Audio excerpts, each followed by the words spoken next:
There are moments when I feel my age. This is one thing.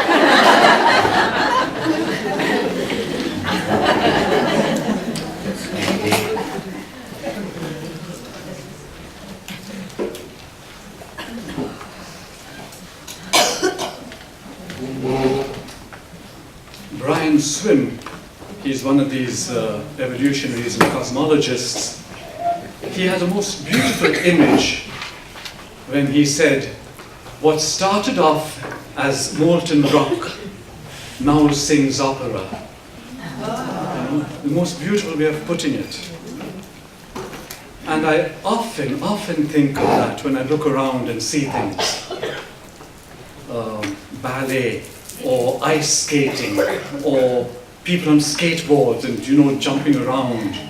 And I say, my God, this started off, the planet started off as molten rock, and look at the way it has evolved.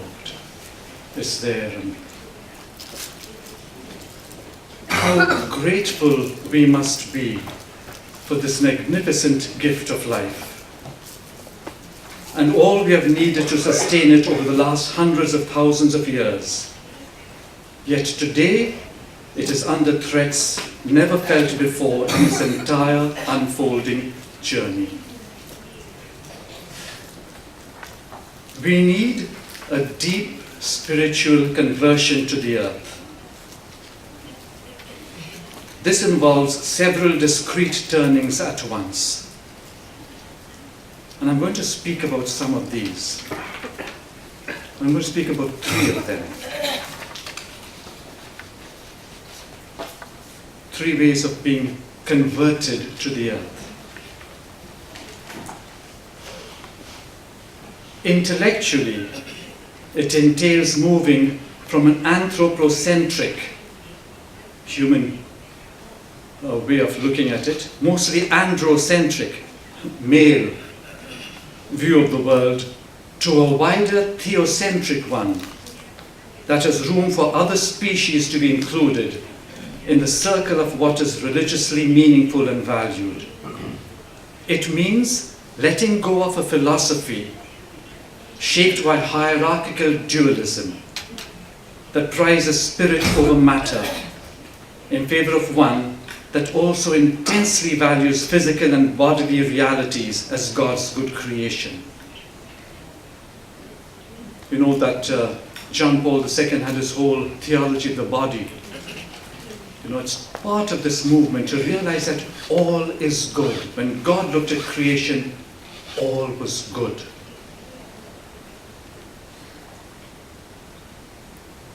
Rather than setting up a contrastive either-or relation between God and the world, this intellectual turning grasped the presence of the giver of life in, with, and under the ecological community of species.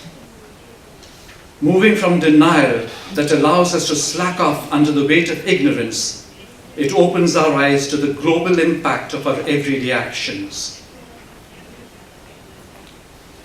So in brief, it's saying it's just not an anthropocentric, not a human center of the world. The world is not just created for human beings. Move away from that. We are one of all these millions of species that inhabit the planet. And our well-being depends on them. Just now, you and I know that the bees are under threat. And if the bees go away or leave a certain place, the food in that place will suffer. We rely for such an amount of our food because of the bees, and they are under threat. Can we realize the linkages between ourselves and the rest of creation?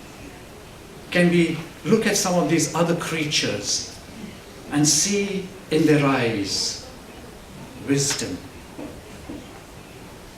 Can we see that they're sensing something around? I never used to be like this before, where I could stop at a bird or a little creature and watch its movements and get huge delight out of watching it. Recognizing my kinship. I love some of the places in Australia where You're driving along and you're told, slow down, this is a duck crossing. You know, the careful life that is around. It's one of the few places that I've been where you can walk up and the birds are around there and they know you're not going to harm them. You can walk right past them and they'll be sitting down, continuing doing what they're doing. It's lovely to see, to realize, wow, they don't see me as a threat. They see me as another species that shares the same space. Lovely to see that. Emotionally, so that's intellectually. Emotionally, being converted to the earth involves a turning from the delusion of the separated human self and the isolated human species to a felt affiliation with other beings who share in our common status as creatures of God. In the beautiful words of Albert Einstein, our task must be to free ourselves from this prison by widening our circle of compassion to embrace all living creatures and the whole of nature in its beauty.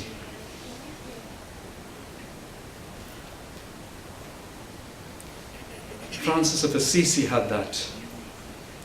We recover a capacity for subjective communion with the natural world to the point where brother sun and sister moon, brother fire and sister water, brother wolf and little sister birds are more than poetic ways of speaking, but felt truths. So that's intellectually and emotionally. And the third one, and I think for us this is the most important, ethically.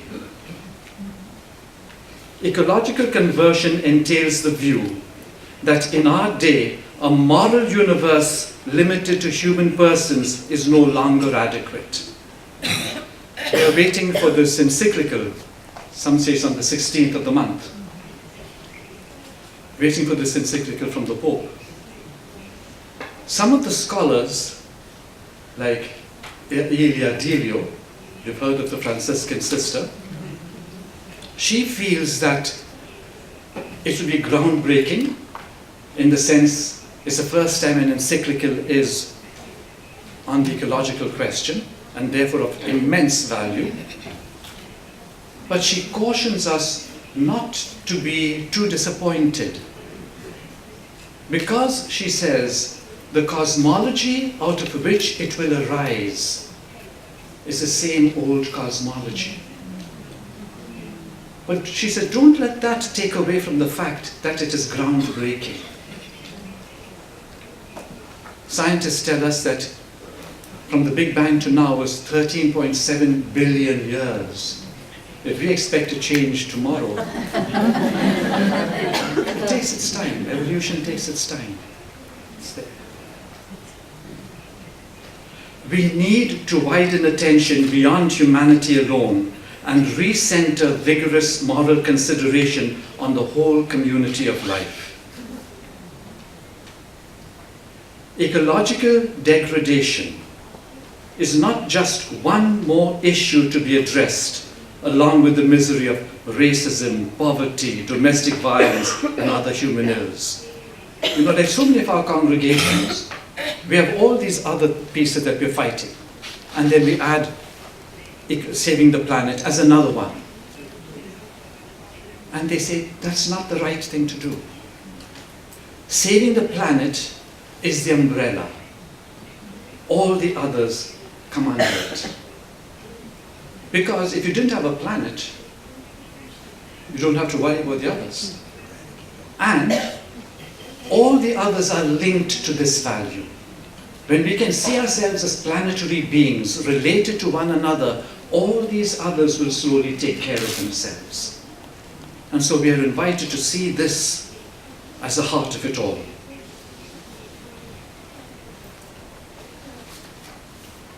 One particularly powerful and errant species is overwhelming the earth. Learn ethical evolution or die. Or die. Coming to terms with this new wild fact requires a responsible ethical stance in which we learn to do with less in view of the good of the whole. We cannot sustain our first world footprint far into the future. Do you know what I mean by that? Yes.